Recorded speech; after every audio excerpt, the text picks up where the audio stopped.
Hi, I am Madhu. Welcome to my channel Madhu study tech. Yes, మీకు నేను last వీడియోలో Telangana TET 2017కి సంబంధించి పూర్తి maths paper, SGT maths paper 24 bits మీకు ఎక్స్ప్లెయిన్ చేయడం జరిగింది. Part 1, part 2. ఇప్పుడు టీఎస్ టెట్ 2016.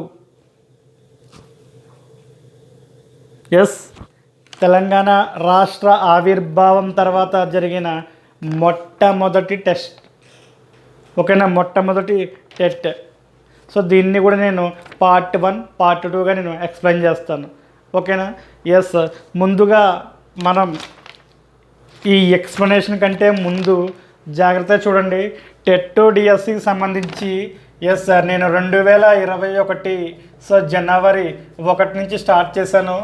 1 ఇయర్ ప్లస్లో నేను ఇప్పుడు 3 బ్యాచెస్ కంప్లీట్ చేశాను. Mathematics, SGT mathematics. ఇప్పుడు రీసెంట్గా ఎస్జిటి స్పెషల్ బ్యాచ్ స్టార్ట్ చేశాను. Both TS and AP aspirants also eligible in this batch. ఓకేనా. చూడండి, ఆఫర్ ఫీజు ఇప్పుడు వచ్చేసి ఆఫర్ మొత్తం టోటల్ కోర్సు 900 రూపీస్. చూడండి, ఇంతకు ముందు దీని ఒరిజినల్ ప్రైస్ 1200. ఇప్పుడు ఆఫర్లో 900కి ఇస్తున్నాను. చూడండి ఒకసారి. ఇప్పుడు హోలీ సందర్భంగా, అదేవిధంగా అతి త్వరలోనే తెలంగాణ టెస్ట్ వస్తుంది కాబట్టి తెలంగాణ మరియు ఆంధ్ర అభ్యర్థులకు స్పెషల్ ఆఫర్ 900 రూపీస్ అనేది మార్చి 31 వరకు నేను కంటిన్యూ చేస్తున్నాను. సో కాబట్టి ఎవరైనా సరే ఇంట్రెస్ట్ క్యాండిడేట్ ఉంటే సో ఈ నెంబర్కి కాల్ చేయండి. 9398549599. Yes, clear. సో ఇప్పటి వరకు మీకు ఎప్పుడు ఎక్కడ చెప్పని విధంగా మీకు టెక్స్ట్ బుక్ లైవ్లో చూపిస్తూ ఈచ్ అండ్ ఎవ్రీ ప్రాబ్లం ఒక సీక్వెన్స్, కాన్సెప్ట్ సీక్వెన్స్ ఆధారంగా 10th క్లాస్ వరకు చెప్పడం జరుగుతుంది. మన క్లాసెస్ అన్నీ యాప్లో జరుగుతాయి. సో ప్రతి లైవ్ క్లాస్ కూడా మీకు రికార్డెడ్ వీడియోస్ రూపంలో అందించబడుతుంది. కాబట్టి హౌస్ వైఫ్స్, జాబ్ హోల్డర్స్ కూడా ఎటువంటి ఇబ్బంది ఉండదు. ఓకేనా. రికార్డెడ్ వీడియోస్ కూడా నేను లాంగ్ టైం మీకు వ్యాలిడ్ ఇస్తున్నాను. సో కాబట్టి మొట్టమొదటిగా ఫుల్ 100% టెక్స్ట్ బుక్ కంటెంట్ కావాలనుకుంటే సో మన బ్యాచ్లో ఖచ్చితంగా జాయిన్ అవ్వండి. సో ఈ ఆఫర్ మీకు మార్చి 31 వరకు ఉంది. Telangana and Andhra Pradesh students are eligible. Thank you. So demos ఉన్నాయి, డెమోస్ చూడండి, నిర్ణయం తీసుకోండి. Thank you. Yes, TS TET first bit చూద్దాం. చూడండి ఒకసారి. బిట్ నేను ఫస్ట్ చదువుతాను. సో మీ దగ్గర ఆల్రెడీ ప్రీవియస్ పేపర్స్ కంపల్సరీ ఉండాలి. ఎందుకంటే నువ్వు ఖచ్చితంగా టెట్ డిఎస్సి సాధించాలనే ఆత్మవిశ్వాసం ఉంటే ఫస్ట్ మీరు సిలబస్ డౌన్లోడ్ చేసుకుంటారు. ఖచ్చితంగా సిలబస్ అనేది మీరు ఎలా ప్రిపేర్ అవ్వాలి అని అంతకంటే ముందు అసలు మీకు ఆ దిక్కు చూసి, అంటే గైడెన్స్, అసలు ఎటువంటి ప్రశ్నలు ఇస్తున్నాడో సో మీరు సాల్వ్ చేయడం అవసరం లేదు. ఫస్ట్ ఒకసారి ఓవర్లుక్ మొత్తం అంతా 1-2 సార్లు చూస్తే మీరు ప్రిపరేషన్లో సిలబస్ సీట్లో ముందుకు వెళ్ళేటప్పుడు ఎస్ మీకు అవగాహన అవుతుంది. ఇక్కడ ఎక్కువ మీరు ఫోకస్ చేసే ఆస్కారం ఉంటుంది. కాబట్టి దిక్కు చూసి లాంటివి.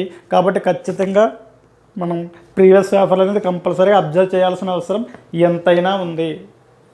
ఎస్, చాలా చాలా ఇంపార్టెంట్ ప్రీవియస్ పేపర్స్.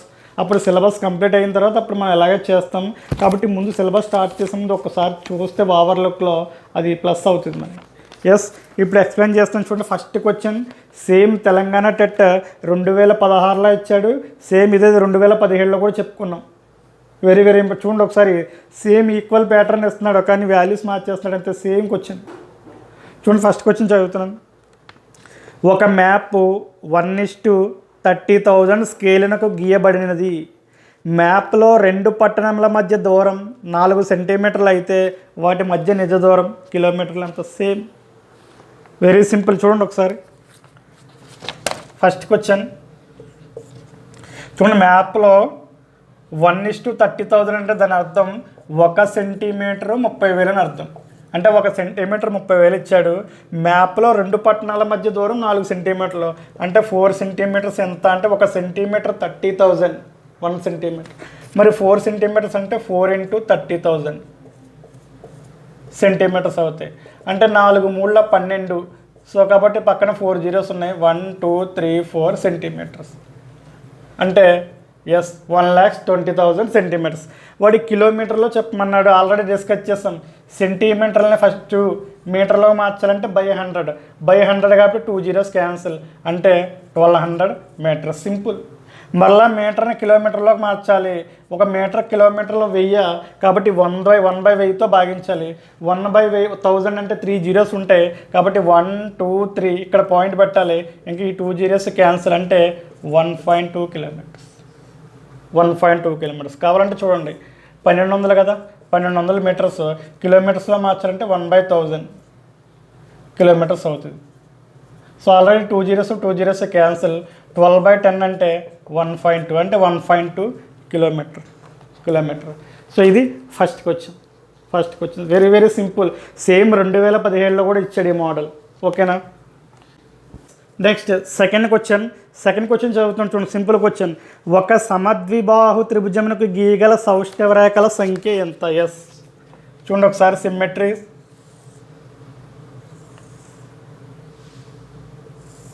ఎస్ చూడండి, ఇది ఒక సమద్విబాహు త్రిభుజం, ఐసోస్లస్ ట్రయాంగిల్. ఏబిసి మనకు తెలుసు. సమద్విబాహు త్రిభుజం అంటే ఒక త్రిభుజంలో 2 భుజాలు సమానం అవ్వాలి. ఓకేనా. చూడండి, ఈ సమద్విబాహు త్రిభుజానికి గీయదగ సౌష్ఠవ రేఖల సంఖ్య. చూడండి ఒకసారి, సౌష్ఠవము అంటే ఏమిటంటే ఒక పటానికి, ఓకేనా, క్రమత్వాన్ని మరియు సమత్వాన్ని అందించే లక్షణాన్ని మనం సౌష్ఠవం అంటాము. చూడండి, సౌష్ఠవాన్ని ఏం చేస్తామంటే, సో ఏదైనా ఒక పటంలో ఇదిగోండి ఆ పటానికి మధ్యగా గీయబడిన రేఖ, ఫర్ ఎగ్జాంపుల్ ఇదిగోండి కరెక్ట్గా సెంటర్గా గీయబడి ఒక రేఖ, ఏదైనా ఒక పటానికి ఇదిగోండి కరెక్ట్గా ఒక మధ్యగా ఒక రేఖ గీసి, సో ఈ రేఖ వెంబడి మనం ఈ రెండింటిని ఇలా ఫోల్డ్ చేస్తే, సో ఖచ్చితంగా ఈ భుజము ఖచ్చితంగా ఏకీభవిస్తే ఈ పటానికి సౌష్ఠవత ఉంది అంటాము. Yes important. ఇది సౌష్ఠవం అంటే ఏదైనా ఒక రేఖను మధ్య గుండా గీస్తే, సో ఆ రేఖ వెంబడి దాన్ని 2 ఇలా ఫోల్డ్ చేస్తే ఇవి ఖచ్చితంగా ఒకదానికొకటి ఏకీభవించాలి ఫోల్డ్ చేసినప్పుడు. సో ఖచ్చితంగా అలా ఏకీభవిస్తే ఈ పటానికి సౌష్ఠవత ఉంది అంటాం. సో కాబట్టి ఈ రేఖని ఏమంటామంటే, కాబట్టి సౌష్ఠవ రేఖ లేదా సౌష్ఠవాక్షం అంటాం. సౌష్ఠవాక్షం. ఓకేనా. కాబట్టి చూడండి, సమద్విబాహు త్రిభుజానికి ఒక సౌష్ఠవ రేఖనే గీయగలం. సో ఈ రేఖ వెంబడి మాత్రమే ఖచ్చితంగా కోయిన్సైడ్ అయ్యేలా మనం ఫోల్డ్ చేయగలం. కాబట్టి దీనికి ఉండే సౌష్ఠవ రేఖల సంఖ్య 1. చాలా ఇంపార్టెంట్. ఇది ఖచ్చితంగా డైరెక్ట్ బిట్టు. సమబాహు త్రిభుజం, సమద్విబాహు త్రిభుజం, అదేవిధంగా త్రిభుజ రకాలు ఇవన్నీ కూడా మనం చెప్పుకుంటాం. లంబకోణ త్రిభుజం, లంబకోణ సమద్విబాహు త్రిభుజం, సేమ్ ఇవన్నీ డయాగ్రామ్స్ సుమారుగా ఒక 40 ఉంటాయి, 30 to 40. సో అవన్నీ కూడా మనం చెప్పుకుంటాం డయాగ్రామ్ ఆధారంగా క్లాస్లో. చాలా ఇంపార్టెంట్. సో అంతా క్లాస్లో డిస్కస్ చేస్తాం. నెక్స్ట్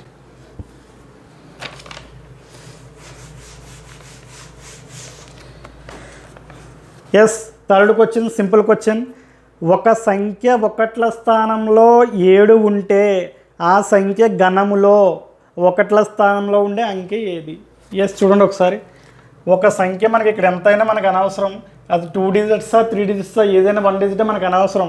కానీ ఆ సంఖ్య యొక్క ఇదిగోండి 1ల స్థానంలో అంటే యూనిట్ ప్లేస్లో, ఓకేనా, 1ల స్థానంలో యూనిట్ ప్లేస్ 1ల స్థానంలో 7 ఉంటే ఆ సంఖ్య యొక్క గణంలో 1ల స్థానంలో ఉండే అంకె ఏది అని అడుగుతాం. అంటే దీన్ని గణం క్యూబ్ చేస్తే సింపుల్. అది చూడండి ఒకసారి, 7 ఉంది కదా, 7ని క్యూబ్ చేయండి, 343 అంటే 1ల స్థానంలో 3 ఉంది. ఓకేనా, 7 క్యూబ్ చేస్తే 3 ఉంది. అదేవిధంగా 17ని క్యూబ్ చేయండి, 17 నేను ఆల్రెడీ క్యూబ్ చెప్పాను, ఖచ్చితంగా ఎంత వస్తుంది అంటే 3 వస్తుంది. అదేవిధంగా 27 క్యూబ్ చేయండి, ఖచ్చితంగా 1ల స్థానంలో 3 వస్తుంది. అది చూడండి ఒకసారి, క్యూబ్కి ఏంటంటే 1ల స్థానంలో 2, చూడండి ఒకసారి 2 ఉంటే 2 2s 4, 4 2s 8 వస్తుంది. ఒకవేళ 1ల స్థానంలో 8 ఉంటే చూడండి, 8 ఉంటే 8 8 64, 64 8 512 అంటే 8 ఉంటే 2 వస్తుంది. అంటే ఇవి రెండింటి కూడా గుర్తుపెట్టుకోవాలి. అంటే చూడండి, డబుల్ ఏరో పెడుతున్నాను. ఎస్ అంటే 2ని క్యూబ్ చేస్తే 8 వస్తుంది, 8ని క్యూబ్ చేస్తే 2 వస్తుంది.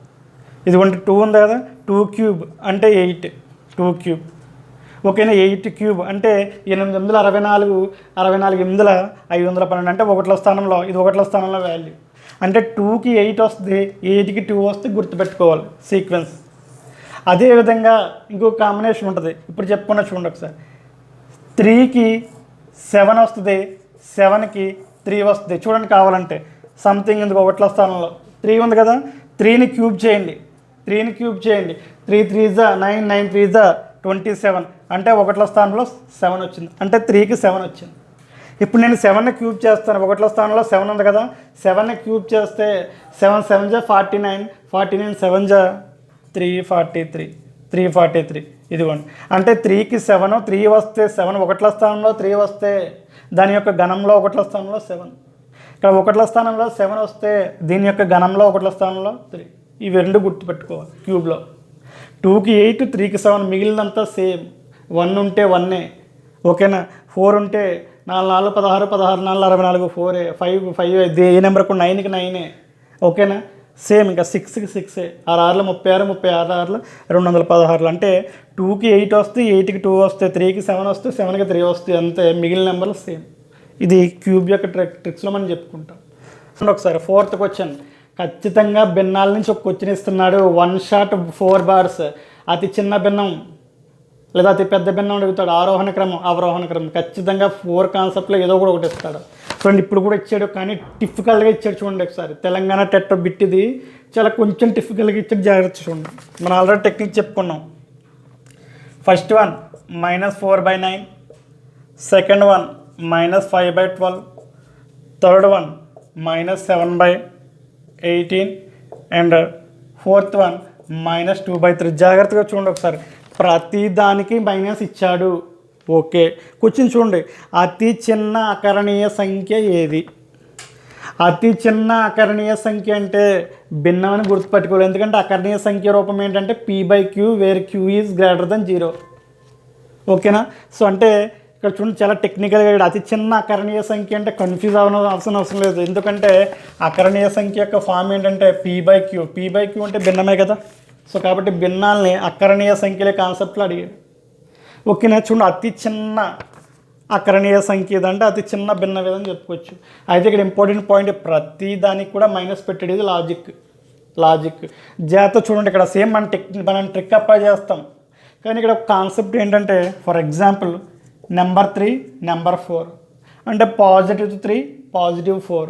సో ఏది పెద్దదంటే పాజిటివ్ వాల్యూ 2 ప్లస్ అయితే మనం పెద్ద నెంబర్గా చెప్తాం. అందులో రెండింటిలో ఏది పెద్దదో అదే పెద్ద నెంబర్. సో ఇప్పుడు ఈ రెండింటికి కూడా మైనస్ పెడుతున్నాను నేను. -3, -4 అంటే -3, -4. ఈ రెండింటిలో ఏది పెద్ద అంటే గుర్తుపెట్టుకోండి, దీనికి పూర్తిగా రివర్స్. అంటే చూడండి, అతి చిన్న వాల్యూ పెద్ద వాల్యూ అవుతుంది, ఇదేమో చిన్న వాల్యూ అవుతుంది, రివర్స్ అయిపోద్ది. అంటే ఇప్పుడు -3, ఇప్పుడు 3, 4లో ఏది పెద్దదంటే 4, కానీ -3, -4లో ఏది పెద్దదంటే -3 పెద్దది. మరి ఏది చిన్నదంటే -3 చిన్నది. అంటే ఇది బిగ్, ఇది పెద్దది, ఇది స్మాల్, చిన్నది. ఎందుకంటే మనం గ్రాఫ్ గీస్తే ఆరిజిన్ 0కి మూల బిందువుకు దగ్గరగా ఉండేది -3, కాబట్టి ఇది పెద్దది. ఇది 0కి 3 కంటే కొంచెం దూరంగా ఉంటుంది, కాబట్టి ఇది చిన్నది. కాబట్టి ఇప్పుడు ఈ కాన్సెప్ట్ మనం గుర్తుపెట్టుకోవాలి. అతి పెద్ద నెంబర్ చిన్నది అవుతుంది. దీని ద్వారా మనం ట్రిక్ అప్లై చేయొచ్చు. చూద్దాం. చూడు ఏం చేయాలని చెప్పాను ట్రిక్.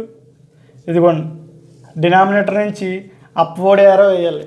చూడండి ఒకసారి, 12 4ల 48, 9 5ల 45. ఖచ్చితంగా మైనస్ రాయట్లేదు చూడండి. అంటే -48 ఇంపార్టెంట్, -45 అన్నీ మైనస్లే కాబట్టి. ఇప్పుడు చెప్పండి, అతి చిన్న అకరణీయ సంఖ్య అన్నాడు, ఏది చిన్నది రెండింటిలో?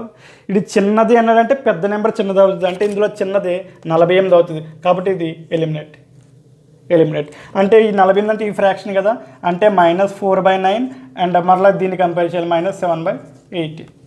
సో మరలా సేమ్ అప్వర్డ్ యారో. సో 18 4ల 72 అంటే -72, 9 7ల 63. అతి చిన్న అకరణీయ కారణాంకం అన్నాడు కాబట్టి అతి చిన్న అంటే పెద్దది చిన్నది అవుతుంది, కాబట్టి ఇదిగోండి ఇది ఎలిమినేట్ 7/8. అంటే ఇప్పుడు మరలా -4/9 -2/3. ఓకేనా. మరలా క్రాస్ మల్టిప్లికేషన్. సో 3 4ల 12 -12, 9 2ల 18. సో అతి చిన్నది ఏంటంటే పెద్దది చిన్నది అవుతుంది. ఓకేనా. ఇదిగోండి, అతి చిన్నది ఏంటంటే ఇక్కడ -2/3 కాబట్టి 4/9 ఇక్కడ ఎలిమినేట్. కాబట్టి ఆన్సర్ ఎంత? 2/3 సింపుల్. ఇక్కడ ప్రతి దానికి మైనస్ ఇచ్చాడు. మైనస్లో అతి చిన్న వాల్యూ అంటే పెద్ద నెంబరే చిన్న వాల్యూగా తీసుకుంటాం కాబట్టి దాని కాన్సెప్ట్ ఆధారంగా చాలా ఈజీగా చేసేయచ్చు. -2/3 చూడండి, మన టెక్నిక్ లాస్ట్ టైం చెప్పాను. సో భిన్నాల్లో బిట్ గ్యారంటీ. ఓకేనా? సేమ్ క్రాస్ మల్టిప్లికేషన్ చేస్తే 48, 45 ప్రతిదానికి మైనస్సే ఉంది. చిన్న నెంబర్ని పెద్ద నెంబర్ని చిన్న నెంబర్గా ట్రీట్ చేయాలి. ఇది పెద్ద నెంబర్ కాబట్టి ఇది చిన్నది ఎలిమినేట్. సో ఇవి రెండు తీసుకున్నాను. 72, 63 పెద్ద నెంబర్ చిన్న నెంబర్ కాబట్టి 72 కాబట్టి 4/9 ఉంటుంది. ఇది కూడా ఎలిమినేట్. మరలా -4/9 2/3 తీసుకున్నాను. సో -12 -18. ఓకేనా? అతి పెద్ద నెంబర్ చిన్న నెంబర్ అవుతుంది కాబట్టి -2/3 మన ఆన్సర్. 4/9 ఎలిమినేట్. సో కాబట్టి చాలా లాజిక్గా చేయొచ్చు. నెక్స్ట్ మనం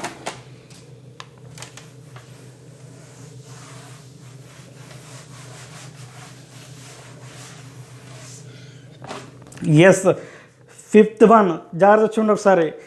7, 2, 3 చూడండి అంకెలు. 7, 2, 3 అంకెలను ఉపయోగించి అంకెల పునరావృతం కాకుండా ఉండేటట్లు రాయగల విభిన్న 3 అంకెల సంఖ్య ఎంత? ఎస్ చూడండి ఒకసారి. ప్రాబబిలిటీ సంభావ్యత నుంచి కూడా వస్తుంది. చాలా లాజిక్గా అడుగుతున్నాడు. సో ఈ క్వశ్చన్ తెలంగాణ టెట్ నుంచి స్టార్ట్ చేశాడు ఏపీకి. ఓకేనా? తెలంగాణ టెట్ ముందు జరిగితే దాన్ని ఏపీలో అప్లై చేస్తున్నాడు నెక్స్ట్ జరిగేటప్పుడు.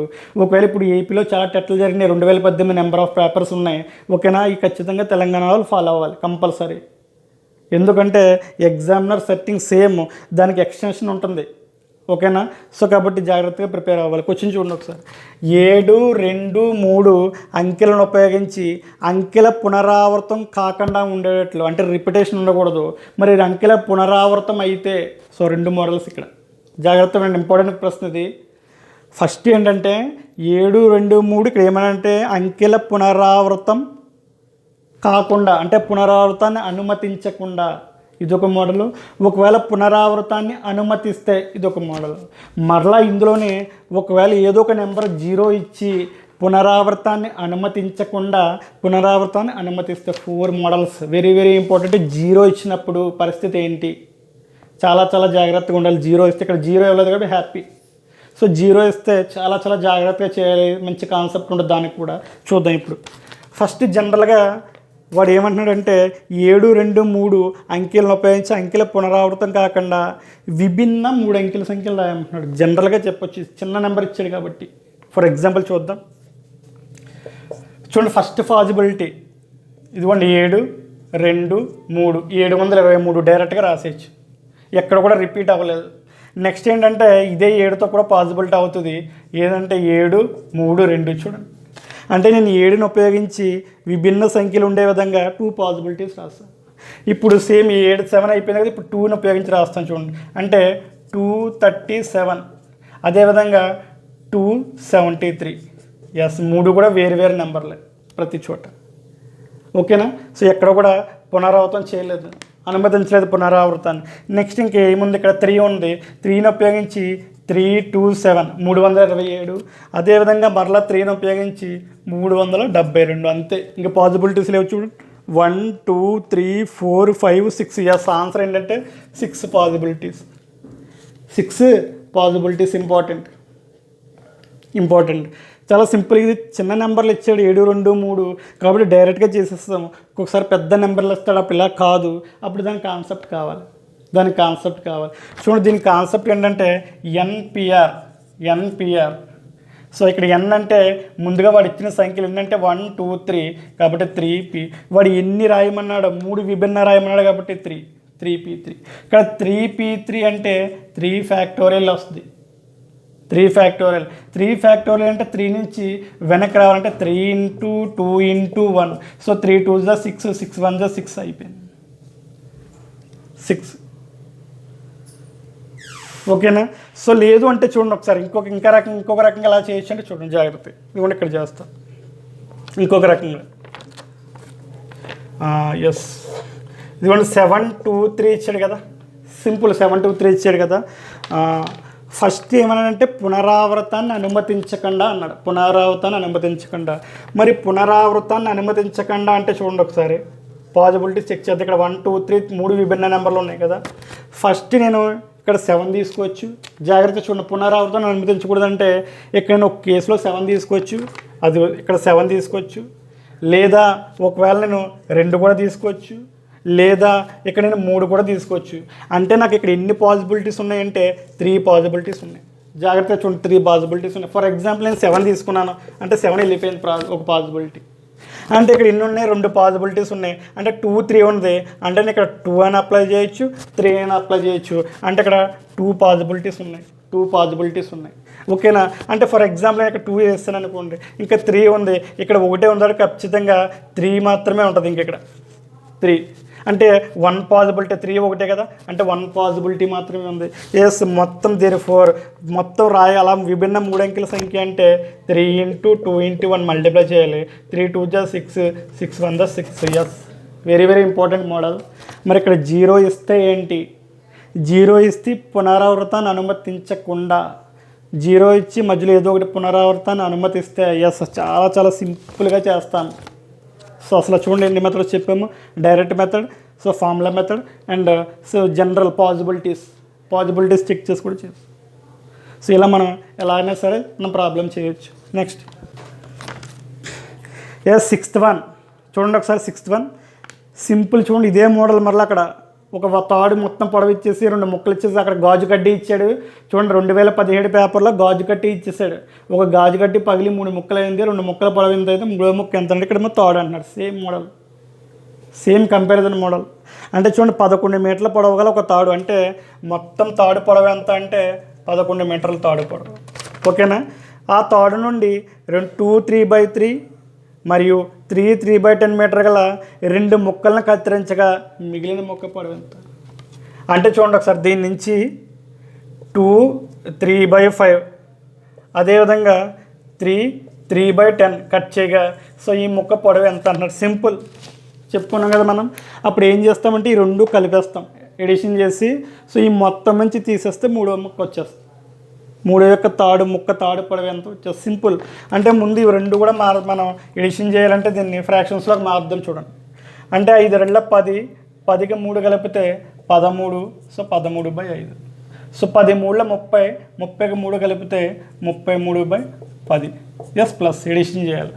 ఎడిషన్ మీరు ఎల్సిఎం చేసినా పర్లేదు, లేదంటే డైరెక్ట్గా ఇక్కడ 10 ఉంది, ఇక్కడ 5 ఉంది కదా, ఇక్కడ కూడా 10 వచ్చేలా సజాతి భిన్నంగా మార్చుకుంటే ఇక్కడ × 2 చేయాలి. సో కాబట్టి ఇక్కడ × 2 కాబట్టి ఇక్కడ కూడా × 2 చేయాలి. అంటే చూడండి × 2/2, లేదా ఎల్సిఎం చేసిన సేమ్ వస్తుంది. అప్పుడు ఎంత అవుద్దంటే 13 2 26, 5 2 10/33/10. ఎస్, ఇప్పుడు సజాతి భిన్నాలుగా మారిపోయినాయి. అంటే ఒకే హారం గల భిన్నాలను సజాతి భిన్నాలు అంటే డైరెక్ట్గా యాడ్ చేసేయచ్చు. అంటే 10 ఎల్సిఎం 33 26 ఎంత 59. అంటే ఇవి ఏంటంటే ఈ 2 తాడు ముక్కల పొడవు మొత్తం 59/10.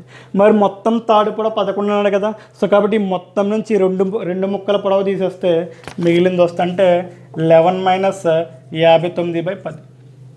ఎల్సిఎం 10 కదా, 10 11 10ల 110 -10 1ల 10 కాబట్టి 59. సో 110లోంచి 50 తీసేయండి. 59 1 60, 60కి 50 కలిపితే 110 అంటే 51/10. సో 10 5ల 50, remainder 1, so 5 1/10 answer. Therefore yes, మిగిలిన తాడు పొడవు 5 1/10 మీటర్లు. సింపుల్, ఎందుకంటే ఇవి 2 యాడ్ చేసేసి మొత్తంలోంచి 2 తీసేస్తే మిగిలిన తాడు ముక్క పొడవు వస్తుంది. సో 5 1/10.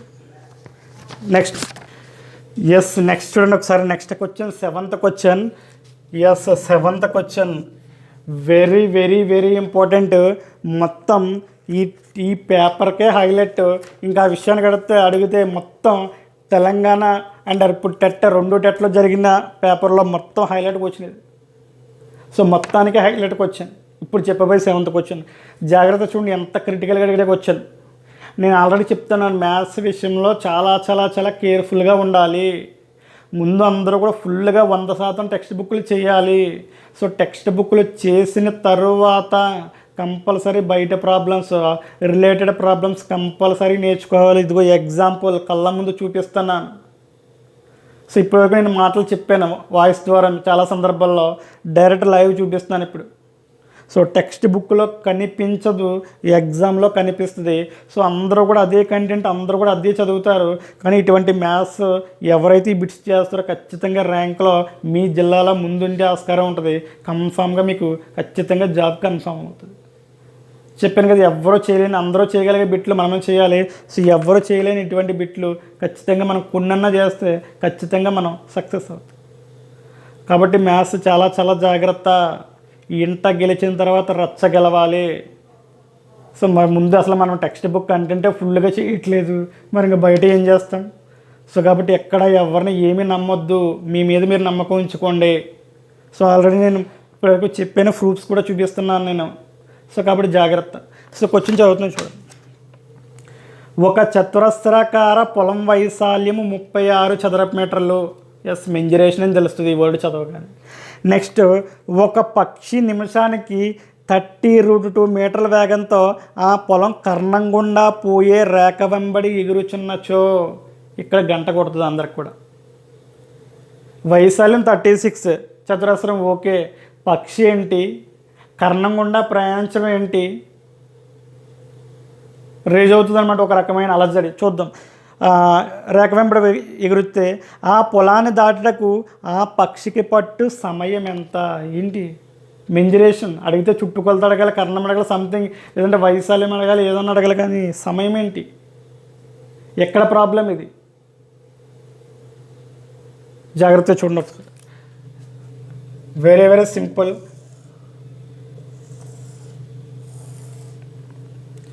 ఇదిగోండి ఒక చతురస్రం తీసుకున్నాను, ఓకేనా. చతురస్రంలో ఇదిగోండి ఇవంతా శీర్షాలు. ఈ ఎదురెదురు శీర్షాలు కలిపే రేఖాఖండాన్ని కర్ణం అంటాము. ఇదిగోండి ఎదురెదురు శీర్షాలను కలిపే రేఖాఖండాన్ని కర్ణం అంటాము. ఇదిగోండి ఈ కర్ణం గుండా పక్షి 30√2 ఎస్, ఇదిగోండి 30√2 మీటర్ల వేగంతో వెళ్తున్నాడు. అంటే వేగం అంటే స్పీడ్. ఇదిగోండి స్పీడ్, ఇది వేగం గుండా, దీని గుండా వెళ్తుంది, వేగం గుండా, ఓకేనా. వెళితే ఆ పొలాన్ని దాటటకు పక్షికి పట్టు సమయం ఎంత? సో ఆస్పిరెంట్స్ అందరూ కూడా 90% ఏముంటారంటే అందరూ ఇది మెంజరేషన్ ప్రాబ్లం, చతురస్రం ఇదే ట్రాన్స్లో ఉండిపోతారు. సో కొంచెం జాగ్రత్తగా ఆలోచించండి. కొంచెం జాగ్రత్తగా ఆలోచిస్తే ఆన్సర్ వస్తుంది. అది ఏంటంటే వేగం ఇచ్చాడు. ఇదిగోండి 30√2 స్పీడ్ వేగం ఇచ్చాడు. వాడు ఏం అడుగుతున్నాడంటే మనల్ని కాలం ఎంత అని అడుగుతున్నాడు. ఇదిగోండి కాలం ఎంత అని అడుగుతున్నాడు, టైం. ఇప్పుడు మీకు రావాల్సిన బెస్ట్ థింకింగ్ ఏంటంటే ఇక్కడ వేగం ఇచ్చాడు, టైం కాలం అడుగుతున్నాడు, ఓకేనా. నెక్స్ట్ ఇంకేముంటుంది? ఎస్, ఇది టైమ్ అండ్ డిస్టెన్స్, అంటే వేగము, దూరము, కాలము, అంటే దాన్ని లింక్ చేశాడు అనమాట క్వశ్చన్కి. ఇక్కడ టెర్మినాలజీ అండ్ నెంబర్స్ కూడా చతురస్రాన్ని బేస్ చేసుకుని ఇచ్చాడు. కానీ ప్రశ్నను మాత్రం దీన్ని టైమ్ అండ్ డిస్టెన్స్కి లింకప్ చేశాడు. Very very important. అది ఎలా గమనించావు? కాలం అడిగాడు, కాలం ఏంటి ఐడియా రావాలి. సో స్పీడ్ ఇచ్చాడు, ఎస్, ఇక్కడ మాత్రం క్లారిటీ ఉండాలి. అంటే స్పీడు, టైము, ఇంకా డిస్టెన్స్ తెలిస్తే సరిపోదు. క్లియర్? చూద్దాం. అసలు ముందు ఏమి ఇచ్చాడంటే డైరెక్ట్గా చూడండి, చతురస్ర వైశాల్యం ఇచ్చాడు. అంటే క్యాపిటల్ A = 36 ఇచ్చాడు. మరి వైశాల్యానికి ఫార్ములా చెప్పుకున్నాం, A² 36. మరి భుజం కావాలంటే √36 అంటే 6, అంటే ప్రతి భుజం కూడా 6 మీటర్స్, 6 మీటర్స్. మరి వాడు చూడండి ఒకసారి, ఈ కర్ణం పొడవు ఉంది కదా, మన కర్ణం కనుక్కొచ్చి భుజం తెలుస్తాయి. Yes, very very important. ఈ కర్ణం పొడవే చూడండి, ఇక్కడ ఈ కర్ణం పొడవే ఏమవుద్దంటే దూరం అవుతుంది. ఎస్, బ్రాకెట్లో రాస్తుంది చూడండి. చతురస్రం యొక్క కర్ణం పొడవే దూరం అవుతుంది. మనం కర్ణానికి ఫార్ములా D = √2a, అంటే √2 × a అంటే 6, అంటే 6√2. ఎస్, అంటే ఎస్ దేర్ఫోర్ ఇదిగోండి ఇది దూరం మొత్తం ఏంటంటే దూరం 6√2 మీటర్స్. Yes, 6√2 metres, okay. లేదా దీన్ని ఇక్కడ రాస్తాం. ఇదిగోండి స్పీడ్ ఎంత ఇచ్చాడంటే వేగం 30√2 ఇచ్చాడు, 30√2 మీటర్స్, ఓకే. ఇదిగోండి కర్ణం యొక్క మొత్తం పొడవు, అంటే ఈ దూరం ఇది D, అంటే కర్ణం D = 6√2 మీటర్లు. ఒక పక్షి 30√2 మీటర్ల వేగంతో ఈ కర్ణాన్ని దాటడానికి ఎంత సమయం పడుతుంది? అంటే చూడండి క్లియర్గా, ఇది కూడా కదా దూరం, ఇది దూరం అంటే కర్ణమే దూరం అంటాం కాబట్టి దూరమేమో 6√2 మీటర్స్. అదేవిధంగా స్పీడ్ అంటే వేగం 30√2 మీటర్స్. మరి వేగము దూరము కాలం తెలిస్తే ఫిజిక్స్లో వస్తే వెరీ వెరీ ఇంపార్టెంట్ మనకు తెలుసు. మీరు లేదంటే సింపుల్గా గుర్తుపెట్టుకోవచ్చు. ఇక్కడ చూడండి ఒకసారి సింపుల్గా జస్ట్ ఇది కూడా ఒక ట్రయాంగిల్ తీసుకున్నాను నేను, చూడండి జాగ్రత్తగా. ఎస్, మనకు బాగా తెలుసు డిటిఎస్ డిజిటల్ సౌండ్, థియేటర్కి వెళ్తే అదే రాస్తుంది అనుకోండి, డిటిఎస్ డిజిటల్ సౌండ్. ఇక్కడ డి అంటే డిస్టెన్స్ దూరము, టీ అంటే టైం సమయము కాలము, ఇక్కడ ఎస్ అంటే స్పీడ్ వేగము. S simple. చూడండి పక్క పక్కన ఉంటే ఇంటూ, పైన క్రింద ఉంటే బై. కాబట్టి ఇదిగోండి డి కావాలంటే పక్క పక్కన ఉంది ఎస్ ఇంటూ టీ అంటే దూరం ఇంటూ కాలం లేదా కాలం ఇంటూ దూరం. అంటే ఫార్ములాస్ ఇక్కడి నుంచి వచ్చేస్తా D is equal to T into S. మరి ఎస్ కావాలంటే ఇదిగోండి ఎస్ క్లోజ్ చేయండి, పైన డి ఉంది ఇక్కడ బై టీ ఉంది అంటే డి బై టీ. ఒకవేళ టీ కావాలంటే పైన డి కింద వస్తుంది అంటే T is equal to D by S. Simple triangle, దీని ద్వారా ఈజీగా గుర్తుపెట్టుకోవచ్చు డిటిఎస్. దేర్ ఫోర్ మనకు టైం కావాలి, టైం ఈజ్ ఈక్వల్ టు దూరం బై వేగము. ఎస్, ఇదిగోండి కాలం ఈజ్ ఈక్వల్ టు దూరం బై వేగము. మరి దూరం అంటే 6√2, మరి వేగం అంటే స్పీడు 30√2. √2 క్యాన్సిల్, 6 ఇందులో 1 టైం ఇందులో 5 టైమ్స్ అంటే 1/5. ఇంకా అవ్వలేదు జాగ్రత్త చూడండి. వాడు ఏమన్నాడంటే ఎస్ సెకండ్లలో కనుక్కోమన్నాడు, ఇంపార్టెంట్ సెకండ్లలో. మరి గుర్తుపెట్టుకోండి ఇక్కడ టైము చూడండి, ఇక్కడ మీటరు దీన్ని సెకండ్లో చెప్తుంది డైరెక్ట్గా, లేదు కిలోమీటర్ ఫర్ అవర్. చూడండి వేగము కిలోమీటర్ ఫర్ అవర్ అంటే దూరాన్ని కిలోమీటర్లో, టైంని గంటల్లో చెప్తాం కాబట్టి కిలోమీటర్ ఫర్ అవర్ కేఎంపిహెచ్ అంటాం. కానీ ఇక్కడ మీటర్లు కాబట్టి మీటర్ ఫర్ సెకండ్స్లో చెప్పాలి.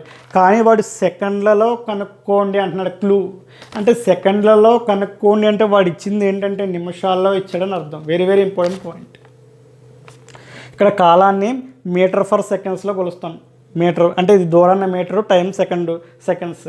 కానీ వాడు సెకండ్లలో కనుక్కోండి అంటున్నాడు అంటే దాని అర్థం ఏంటంటే వాడిని నిమిషాల్లో ఇచ్చాడని అర్థం. మరి నిమిషాల్లో ఎందుకు గంటల్లో ఇవ్వచ్చు కదా, గంటల్లో ఇస్తే 3600 అయిపోద్ది. అక్కడ ఆప్షన్స్ అసలు ఇవ్వలేదు, చిన్న ఆప్షన్లు ఇచ్చాడు. కాబట్టి గంటలు కాదు మినిట్స్, వెరీ ఇంపార్టెంట్. కానీ మనకు తెలుసు 1 నిమిషం అంటే 60 సెకండ్లు, కాబట్టి దీన్ని 60 వేయండి, 60 సెకండ్స్. కాబట్టి 5 ఇందులో 12 టైమ్స్ ఆన్సర్ 12 సెకండ్స్. 12 సెకండ్స్ అంటే 4th option. Very very easy problem. చూడండి మీకు మైండ్ అంతా కూడా చతురస్రం మెంజురేషన్ ట్రాన్స్లోనే ఉండిపోద్ది. కానీ లెక్కను చదివిన తర్వాత ఇది టైమ్ అండ్ డిస్టెన్స్ అని అర్థం కావాలి. Time and distance simple. దీని ద్వారా D is equal to T into S, S is equal to D by 2, T is equal to D by S. మనకి టీ కనుక్కోమన్నాడు కాలం కాబట్టి డి బై ఎస్. దూరం అంటే ఏమిటి, కర్ణం పొడవే దూరము. మన టైమ్ అండ్ డిస్టెన్స్లో రైలు పొడవు ఇంత అని చెప్తాడు, రైలు పొడవు అంటే దూరము డిస్టెన్స్. కాబట్టి ఇక్కడ కర్ణము అంటే దూరము. మరి వేగం ఈజ్ గివెన్ స్పీడ్ 30√2. మరి కాలము కావాలంటే ఇదిగోండి దూరం బై వేగము, √2 క్యాన్సిల్ 1/5. ఆల్రెడీ మనం జనరల్గా మీటర్ ఫర్ సెకండ్స్ వేస్తాం, వాడు సెకండ్లలో కనుక్కోండి అంటే అది మినిట్స్ అని అర్థం. కాబట్టి 1 నిమిషం అంటే 60 సెకండ్స్ కాబట్టి 1/5 × 60 12 seconds. So very very easy. Concept is most important. So ఈ బిట్ చాలామంది చేయలేరు ఆ టైంలో, కనీసం మనం చేసి ఉంటే ఖచ్చితంగా ర్యాంక్లో ముందంజలో ఉంటాం అందరికంటే. సో కాబట్టి very very important. Yes, next 8th bit simple. 90 120 తరగతి ఇచ్చాడు సాంఘిక శాస్త్రం. చూడండి 90 120. ఈ తరగతి యొక్క తరగతి మార్క్ ఎంత? తరగతి మార్క్ అంటే తరగతి మార్క్ లేదా తరగతి మధ్య విలువ అంటే 2 ఒకటే, సగటు ఫైండ్ అవుట్ చేయాలి. అంటే 90 120/2 అంటే 210/2 105. ఆప్షన్ 3. చూడండి నెక్స్ట్ బిట్ 9th 1. చూడండి 9th 1 ఇది కూడా మెంజురేషన్ జాగ్రత్త చూడండి ఒకసారి ఏమి ఇచ్చాడో చూడండి ఒకసారి. 9th 1 16 × 10 × 8 units. ఈ కొలతలు గల దీర్ఘగణం అంటే క్యూబాయిడ్ దీర్ఘగణం. ఇదిగోండి ఈ కొలత గల దీర్ఘగణాకార దిమ్మకు రంగు వేయబడింది, చేసి పెయింట్ వేశాడు. మరి దీని నుంచి ఏం చేశాడంటే ఇదిగోండి 1 × 1 యూనిట్స్ కొలతలు గల సమగణాలు అంటే క్యూబ్స్ సమగణాలను కత్తిరించగా అసలు రంగు వేయబడని సమగణాల సంఖ్య. మోస్ట్ ఇంపార్టెంట్ ఇది బిట్ కూడా 8th క్లాస్లో ఎయిత్ క్లాస్లో ఉపరితల వైశాల్యము మరి ఘనపరిమాణం అనే చాప్టర్ ఉంటుంది. అందులో క్యూబ్ని మెన్షన్ చేస్తాడు. మనకి ఒక ముఖానికి రంగు వేసినప్పుడు ఒక ఫార్ములా ఉంటుంది, 2 ముఖాలకి 3 ముఖాలకి అసలు ఏ ముఖానికి రంగు వేయబడిన అంటే అక్కడ టాపిక్ కాన్సెప్ట్ ఉంటుంది, హైలీ ఇంపార్టెంట్. సో ఆ కాన్సెప్ట్ ఆధారంగా ఈజీగా చేసేయచ్చు. చూడండి ఒకసారి, అసలు ఈ దీర్ఘగణాలు ఓకేనా, 16, 10, 8 అంటే పొడవు 16, వెడల్పు 10 అండ్ ఎత్తు హైట్ అనేది 8. ఈ దీర్ఘగణం నుంచి ఇదిగోండి 1 × 1 × 1 అంటే క్యూబ్ సమగణం, అంటే ఇక్కడ పొడవైనా ఒక ఎడలపైన ఎత్తైనా సేమ్ ఉంటుంది. కాబట్టి ఈ 1 × 1 × 1 ఈ డైమెన్షన్స్తో ఇటువంటి ఓకేనా అసలు రంగు వేయబడిన క్యూబ్స్ ఎన్ని కట్ చేయగలమని అడుగుతాడు. సింపుల్ కాన్సెప్ట్ చూడండి జాగ్రత్తగా. అక్కడ ఏం చెప్తారంటే అక్కడ మనకి ఇచ్చిన కాన్సెప్ట్ అక్కడ అసలు రంగు వేయబడిన అంటే A-2 హోల్ క్యూబ్ అని చెప్తాం. A-2 అంటే దాని అర్థం ఏంటంటే సమగణం యొక్క భుజం ఏ అయితే ఇటువంటి సందర్భంలో -2 చేయాలి. అంటే 3 అంటే ఫర్ ఎగ్జాంపుల్ పొడవు ఉంటుంది, వెడల్పు ఉంటుంది, ఎత్తు ఉంటుంది. అంటే పొడవు నుంచి ఒక A-2 చేయాలి, అదేవిధంగా వెడల్పు నుంచి ఒక A-2 చేయాలి, అదేవిధంగా హైట్ కూడా ఏ అవుతుంది అక్కడ A-2 చేయాలి. అంటే A-2 × A-2 × A-2 whole cube, A-2 whole cube. అక్కడ మనకి 8th క్లాస్లో సేమ్ అది ఇక్కడ అప్లై చేస్తే మనకు ఆన్సర్ వచ్చేసి చూడండి. ఇప్పుడు మనం దీర్ఘగణం నుంచి కట్ చేస్తున్నాం కదా, కాబట్టి ఇది L, ఇది B, H. కాబట్టి ఫార్మేషన్ ఏంటంటే సేమ్ దీనిలాగా L-2, B-2 × H-2. మరి L అంటే 16 కదా, 16-2. అదేవిధంగా B అంటే 10-2, H అంటే 8-2. సో 16లోంచి 2 తీస్తే 14, 10లోంచి 2 తీస్తే 8, 8లోంచి 2 తీస్తే 6. చూడండి 14 8 112 × 6. చూడండి 6 12 72, 6 1 6. ఎస్ ఆన్సర్ 672 అంటే ఎస్ ఆప్షన్ 4 672. Yes simple. చూడండి అక్కడ కాన్సెప్ట్ సమగణం అనే కాన్సెప్ట్, ఒక ముఖానికి రంగు వేయబడే ఓకేనా సమగణాలు, 2 ముఖాలు 3 ముఖాలు అసలు రంగు వేయబడిన సమగణాల సంఖ్య అని అడుగుతాడు. సో అక్కడ ఆ కాన్సెప్ట్ ఆధారంగా ఇక్కడ దీనికి అప్లై చేస్తే ఈజీగా ఆన్సర్ వస్తుంది 672. Next next 10th question number సిస్టమ్కి వచ్చిన ఈజీయే. చూడండి ఒకసారి, ఒక బాలుడు ఒక సంఖ్యను పొరపాటుగా 75తో భాగించగా అతనికి భాగఫలము మరియు శేషం 2 కూడా 72 వచ్చినాయి అంట. ఏదో సింపుల్ జాగ్రత్తగా ఒక రాస్తున్నాను. ఆ సంఖ్య ఎంతో చెప్పలేదు, ఒక సంఖ్యను అన్నాడు కదా, జస్ట్ X అనుకోండి. ఈ సంఖ్యను పొరపాటుగా అంటే బై మిస్టేక్గా ఏమన్నా 75తో భాగిస్తే ఓకేనా భాగఫలం అంటే ఇది 72తో వచ్చింది, అదేవిధంగా రిమైండర్ ఇక్కడ శేషం కూడా 72 వచ్చింది. ఒకవేళ సరైన సంఖ్య 72, ఎస్ 75 పొరపాటున భాగించాడు కదా, చూడండి సరైన సంఖ్య 72 అంట.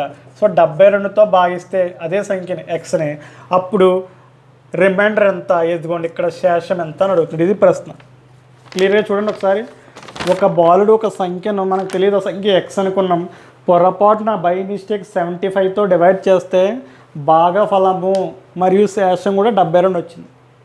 మరి ఇప్పుడు కరెక్ట్గా సరైన సంఖ్య 72తో భాగిస్తే అదే సంఖ్యను ఇక్కడ శేషం ఎంత అని అడుగుతుంది. ఎస్ మనకు తెలుసు డివిజన్లో. చూడండి దీన్ని ఏమంటామంటే విభాజ్యము, డివిడెంట్. దీన్ని భాగించేదాన్ని విభాజకము, డివైజర్. భాగించగా వచ్చేదాన్ని భాగఫలము, కోషెంట్. ఓకేనా. సో ఇలా భాగించిన తర్వాత ఇక్కడ అలా మిగిలిన దాన్ని శేషము, రిమైండర్ అంటాం. రిమైండర్ అంటే మనకి ఇక్కడ కండిషన్ ఏంటంటే చూడండి, విభాజ్యం = విభాజకం ఇంటూ భాగఫలం ప్లస్ శేషం. ఎస్ ఆ కండిషన్ అప్లై చేస్తే ఇక్కడ X వచ్చేస్తుంది సంఖ్య. అంటే దేర్ఫోర్ X = విభాజకం ఇంటూ భాగఫలం అంటే 75 × 72 ప్లస్ శేషం 72. ఎస్ చూడండి సింపుల్గా మల్టిప్లై చేయొచ్చు. 75 150, 0 15 ఉంది. చూడండి 75 ఏళ్ళు ఎంతో సింపుల్. 75ని స్ప్లిట్ చేసుకోండి మీరు 70 + 5గా. 7 70 490, 7 5 35. సో 490 + 35 525. 525ను క్యారీ 15 ఎంత 540 అంటే 5400 అవుతుంది. ఇంకా ప్లస్ 72 ఉంది అంటే యాడ్ చేస్తే 5472. ఎస్ ఇది నెంబర్ X = ఇప్పుడు ఏం చేసి ఈ ఎక్స్ని కరెక్ట్గా 72తో భాగించాలని అంటే 72 5042తో భాగిస్తే రిమైండర్ ఎంత అని అంటాడు శేషం. ఇదే ఆన్సర్. చూద్దాం. అంటే 72ని ముందు 547 వచ్చేలా చూడొచ్చు. చూడండి ఒకసారి సింపుల్. 7 ఏళ్ళ 49 కదా, 490. కాబట్టి ఎగ్జాక్ట్గా 7 టైమ్స్ క్యాన్సిల్ అవుద్ది. చూడండి ఎలా గెస్ట్ చేశాను నేను. 72 ఉంది, 7 70 490 కాబట్టి 7 టైమ్స్. 7 2 14, 1 ఉంది, 7 ఏళ్ళ 49, 1 504. మరి తీసేస్తే 7లోంచి 4 తీస్తే 3, 4లోంచి 0 4, 2 ఉంది, 430. మరి ఇక్కడ 2 ఉంటే ఇక్కడ 1 స్థానంలో 2 ఉంది, 6తో గుణిస్తే 2 వస్తుంది. 6 2 12 చెక్ చేద్దాం. 6 2 12, 1 ఉంది, 6 ఏళ్ళ 42, 1 43 ఎగ్జాక్ట్గా సరిపోయింది. శేషం 0 ఆన్సర్. ఎస్, ఆన్సర్ ఎంత అని అడిగాడు. 72 అదే సంఖ్యతో భాగిస్తే శేషం ఎంత అని అడిగాడు. దేర్4 శేషం 0. ఎస్, ఓకేనా. అంటే ఇది రిమైండర్ థియరం ప్రకారం ఆ 72 అదే సంఖ్యతో భాగిస్తే ఓకేనా. ఆన్సర్ ఎంత అంటే డైరెక్ట్గా మీరు ఇది అంతా చేయని అవసరం లేకుండా 72ని 72తో భాగించి ఓకేనా. 72 1లో 72 0 అని కూడా చెప్పొచ్చు శాస్త్ర సిద్ధాంతం ప్రకారం, రిమైండర్ థియరం. ఓకేనా. ఇది కాన్సెప్ట్. ఇది డైరెక్ట్గా ఇలా చేయొచ్చు. Okay. Next 11th question. Yes, next 11th question చూడండి ఒకసారి. సంవత్సరంకు 12.5% సామాన్య వడ్డీతో లెక్క కట్టగా కొంత మొత్తం రెట్టింపు కావడానికి పట్టే కాలము సంవత్సరాల్లో ఎంత? సో ఇంపార్టెంట్ ప్రశ్న. బారు వడ్డీ, సింపుల్ ఇంట్రెస్ట్ లేదా సాధారణ వడ్డీ. చూడండి ఏమి ఇచ్చాడో. రేట్ ఆఫ్ ఇంట్రెస్ట్ ఇచ్చాడు. అంటే R = 12.5% అంట ఇచ్చాడు. ఇచ్చి చూడండి ఏమంటున్నాడో. సంవత్సరానికి 12.5% వడ్డీతో లెక్క కట్టగా కొంత మొత్తము రెట్టింపు కావడానికి పట్టే కాలము సంవత్సరాల్లో ఎంత అని. జాగ్రత్త చూడండి. ఇటువంటి ప్రశ్న మనం జనరల్గా చేయొచ్చు. సో మనం జనరల్గా చేయకుండా జాగ్రత్త చూడండి. Highly important. 1 shot 2 bars. ఓకేనా. దానికి సంబంధించి షార్ట్ ట్రిక్ చెప్తాను చూడండి. దీనికి ఏంటంటే డైరెక్ట్ షార్ట్ కట్ ఇదిగోండి. T ఇంటూ ఓకేనా R% = 100 ఇంటూ టైమ్స్ -1 అంటే రెట్లు -1. Best short trick. అంటే చూడండి ఒకసారి. R ఇస్తే T అడుగుతాడు, ఒకవేళ T ఇస్తే R అడుగుతాడు. అందుకే 1 షాట్ 2 బార్స్. జాగ్రత్తగా నోట్ చేసుకోండి. అంటే ఇక్కడ మనకు R ఇచ్చాడు కాబట్టి T అడిగాడు. సో T కావాలంటే బై R. సింపుల్గా బై R. అంటే దేర్4 T అడిగాడు కాబట్టి T = 100 ఇంటూ రెట్లు -1 అంటే రెట్లు అంటే టైమ్స్ మైనస్ ఇక్కడ ఓకేనా. T కావాలంటే R బై అవుతుంది. Rate of R%. సింపుల్. అంటే 100 ఇంటూ ఓకేనా. 100 ఇంటూ ఇన్ రెట్లు అన్నాడు. రెట్టింపు కావడానికి కానీ రెట్టింపు అంటే 2 టైమ్స్ కదా. అంటే 2 - 1 బై R% అంటే 12.5%. 12.5% అంటే 25/2% అని రాసుకోవచ్చు దీన్ని. అంటే 25/2. R% కదా, పర్సంటేజ్. R% ఇస్తే 25/2. అంటే 100 ఇంటూ 2 - 1 అంటే 1 ఇంక రాయని అవసరం లేదు. ఓకేనా. బై 25/2 ఉంది ఇక్కడ. ఓకేనా. ఇక్కడ చూడండి బై 22 ఉంది కాబట్టి ఇంటూ పట్టి పైకి వస్తే 2/25 అవుతుంది. అంటే 25 వందలో 4 టైమ్స్ 4 2s 8 అంటే 8 సంవత్సరాలు. Simple technique. చూడండి కాన్సెప్ట్ ఏముండాలి. రేటు పర్సంటేజ్ కానీ టైం కానీ ఇవ్వాలి. ఇచ్చి సామాన్య వడ్డీ ప్రకారం కొంత మొత్తం రెట్టింపన్నా 3 రెట్లన్నా 4 రెట్లన్నా అనుసోని ఏదైనా అనవచ్చు. అందుకే 100 ఇంటూ రెట్లు -1 ఇలా ఇచ్చి ఓకేనా. రేట్ ఇస్తే టైం అడుగుతాడు, టైం అడిగితే రేట్ ఇస్తాడు. సో కాబట్టి రేట్ అడుగుతాడు కాబట్టి ఇదే ఫార్మాట్. అంటే time into rate of interest = 100 into times -1. Best short trick. 1 shot 2 bars కాబట్టి డైరెక్ట్గా 8 సంవత్సరాల ఆన్సర్. 8 సంవత్సరాలు గుర్తుపెట్టుకొని చాలా ఇంపార్టెంట్ మోడల్ బారు వడ్డీలో. ఓకేనా. నెక్స్ట్ 12th 1 ప్రశ్న చూడండి. డైరెక్ట్ పెట్టేది. ఒక తలంలో 3 లేదా అంతకన్నా ఎక్కువ సరళ రేఖలు ఒకే బిందు వద్ద ఖండించుకున్న ఆ రేఖలను డాష్ అంటాము. Very important. దాన్ని మిళిత రేఖలు అంటాము. 9th క్లాస్ సరళ రేఖలు అనే టాపిక్. సరళ రేఖలు కోణాలు హైలీ ఇంపార్టెంట్ జామెట్రీ. ఓకేనా. దాన్ని ఎక్స్ప్లెయిన్ చేస్తాను చూడండి ఒకసారి. ఈ బిట్ చూడండి. డైరెక్ట్ బిట్ ఇది. డయాగ్రామ్తో ఉంటుంది. సరళ రేఖలు కోణాలు 9th క్లాస్ సరళ రేఖలు కోణాలు. చూడండి బిట్ ఏమడుగుతున్నాడు. ఒక తలంలో అంటే జస్ట్ ఇదంతా ఒక తలం కదా. ఒక తలంలో ఇదిగోండి 3 లేదా అంతకంటే ఎక్కువ సరళ రేఖలు. ఫర్ ఎగ్జాంపుల్ ఇదిగోండి నేను ఇదొక సరళ రేఖ, ఇదిగోండి ఇదొక సరళ రేఖ. ఓకేనా, ఇదొక సరళ రేఖ, ఇదొక సరళ రేఖ. ఇదిగోండి ప్రజెంట్ ఇప్పుడు ఇవి రెండే సరళ రేఖలు ఇవి ఒక ఖండన బిందు వద్ద ఖండించుకున్నాయి. ఎస్, వీటిని ఏమంటామంటే ఖండన రేఖలు, ఇంటర్సెక్టింగ్ లైన్స్ అంటాం. Intersecting lines. ఫర్ ఎగ్జాంపుల్ ఇది ఎల్ అనుకుంటే ఇది ఎం. అంటే చూడండి, ఇప్పుడు ఎల్ ఎన్ ఏమంటామంటే ఓన్లీ ఖండన రేఖలు మాత్రమే అంటాం. ఇక్కడ ఖండన రేఖలు అంటాం. సో మరి ఇంపార్టెంట్ ఖండన రేఖలు అంటే రెండు ఖండన రేఖలు ఒక బిందు వద్ద ఖండించుకుంటే ఇదిగోండి ఇక్కడ కోణాలు 4 కోణాలు ఏర్పడతాయి. ఇందులో ఎదురెదురు కోణాలు సమానం. Very very important. అంటే శీర్షాభిముఖ కోణాలు సమానము. Vertically opposite angles are equal. అదేవిధంగా ప్రక్కన ఉన్న కోణాలు రేఖీయ ద్వయం. అంటే రెండు కోణాలు మొత్తం 180 డిగ్రీలు అవుతాయి. 180 డిగ్రీలు linear pair of angles. So ఇదంతా కాన్సెప్ట్. ఓకే, మనల్ని ఏమడిగాడు 3 లేదా అంతకన్నా ఎక్కువ సరళ రేఖలు. అంటే ఇవి 2 కదా. ఇప్పుడు ఇంకోటి తీసుకుంటాను. ఇదిగోండి 3. ఫర్ ఎగ్జాంపుల్ ఎం కదా, దీన్ని ఎన్ అనుకుంటా. ఎన్ 3 లేదా అంతకన్నా ఇంకోటి తీసుకొచ్చి మన ఇష్టం. ఇదిగో ఎల్ఎంఎన్ కదా, సంథింగ్ దీని పి అనుకుంటాను. ఇప్పుడు 3 లేదా అంతకన్నా ఎక్కువ సరళ రేఖలు ఓకేనా ఏమవుతుంది, ఒకే బిందు వద్ద ఖండించుకునే. చూడండి ఇదిగోండి ఈ బిందువు మీరు ఓ అనుకోండి. సో దీన్ని ఏమంటామంటే మిలిత రేఖలు అంటాం. మిలిత రేఖలు, కాంకరెంట్ లైన్స్, మిలిత రేఖలు. దీన్నే మిలిత బిందువు, పాయింట్ ఆఫ్ కాంకరెన్సీ అంటాం, మిలిత బిందువు. సో ఇది కాన్సెప్ట్ 9th క్లాస్ సరళ రేఖలు, కోణాలు. ఓకేనా. సో 12 బిట్స్ ఎక్స్ప్లెయిన్ చేశాను. సో మిగిలిన 12 పార్ట్ 2లో వస్తాయి. ఓకేనా. Very very important previous paper. So ఒకసారి చూడండి. SGT special maths special batch Telangana and Andhra. So Telangana and Andhra ఇద్దరికి కూడా ఎలిజిబుల్. ఓకేనా. మార్చి 31 వరకు ఆఫర్ జస్ట్ 900. తర్వాత ఏప్రిల్ 1 నుంచి 1200 కంపల్సరీ అవుతుంది. కాబట్టి ఖచ్చితంగా వినియోగించుకోండి. కాన్సెప్ట్ చెప్తాం, షార్ట్ కట్ చెప్తాం, బెస్ట్ ట్రిక్స్ కూడా చెప్తాం, ఆప్షన్స్ ద్వారా ఎలా చేయాలి. సో అదేవిధంగా టెక్స్ట్ బుక్ లెక్కలు 100% ఫస్ట్ టైం చెప్తాం. సో దానికి రిలేటెడ్ బయట ప్రాబ్లమ్స్ కూడా క్లాస్లోనే చెప్పడం జెన్యూన్గా జరుగుతుంది 100%. సో ఆల్రెడీ ఇప్పటివరకు మనం 3 బ్యాచెస్ కంప్లీట్ చేస్తాం. సో 4th బ్యాచ్ రన్ అవుతుంది స్పెషల్ బ్యాచ్ రూపంలో. సో కాబట్టి అవకాశాన్ని వినియోగించుకోండి. Thank you.